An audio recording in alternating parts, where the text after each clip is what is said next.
আজ সিলেট সফরে হযরত শাহজালাল রহমতুল্লাহ আলাইহির মাজার জিয়ারত করছেন প্রধানমন্ত্রী। সরাসরি যাচ্ছে সেখানে।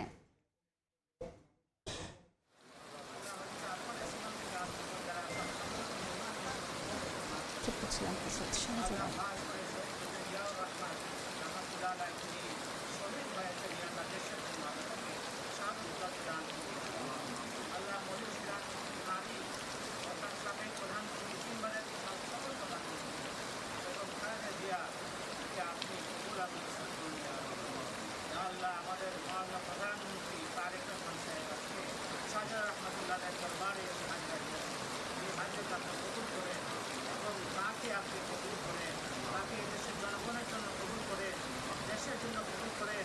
আল্লাহ তার উপর তার নেতৃত্বে এই দেশকে শান্তি অগ্রগতি উন্নয়নে আল্লাহ মানুষ যেন আজকে আমরা যে এই বৃষ্টির দিনে বন্যা হচ্ছে, বন্যা থেকে আপনি আমাদেরকে মাফ করতে আল্লাহ আমাদের গুণাকে মাফ করে দিন। আল্লাহ আপনি আমাদের ربنا اغفر لنا انفسنا وان لم تغفر لنا وترحمنا لنكونن من الخاسرين ربنا آتنا في الدنيا حسنة وقنا عذاب النار আল্লাহ এখানে অনেক হিন্দু আছে, তাদেরকে তারা অনেক কষ্ট করেছেন। আল্লাহ তাদের কষ্টের আল্লাহ সারা বাংলাদেশের মানুষ এই বছর 10 বছর 17 বছর 18 বছর আল্লাহ এই কষ্ট করে তারা একটু শান্তি পেয়েছেন। আপনি দীর্ঘায়িত করে দিন আমাদের জন্য, এটি আমাদের জন্য নিয়ামক।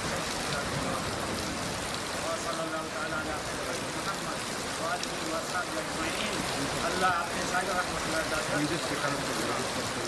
বাড়িয়ে দিন, যারা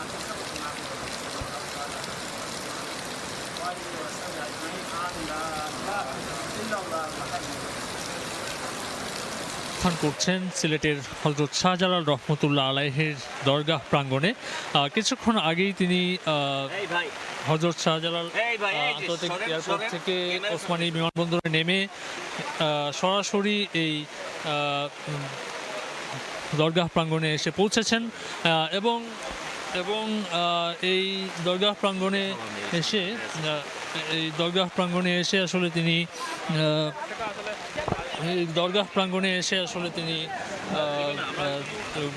তার যে এর আগে যখন তিনি সিলেটে এসেছিলেন তিনি মাজার জিয়ারত করেছিলেন, করেই আসলে তিনি প্রচারণায় নেমেছিলেন। ঠিক এই মুহূর্তে এসে তিনি মাজার প্রাঙ্গণে এসে জিয়ারত শেষ করেছেন। জিয়ারত শেষ করে তিনি মোনাজাতের পরই কিন্তু এখান থেকে সরাসরি সার্কিট হাউসের উদ্দেশ্যে রওনা করবেন, এমনটি আসলে আমরা জানতে পেরেছি। এর বাইরেও প্রধানমন্ত্রী তারেক রহমানের আজকে সিলেটের বেশ কয়েকটি কর্মসূচি রয়েছে। সেই কর্মসূচিগুলোকে সফল করে তুলতে ইতিমধ্যেই কিন্তু আমরা দেখেছি এখানকার বিএনপির যে দলীয় নেতাকর্মীরা রয়েছেন তারা কিন্তু দিনরাত আসলে তাদের পরিকল্পনা বাস্তবায়নের কাজ করেছিলেন।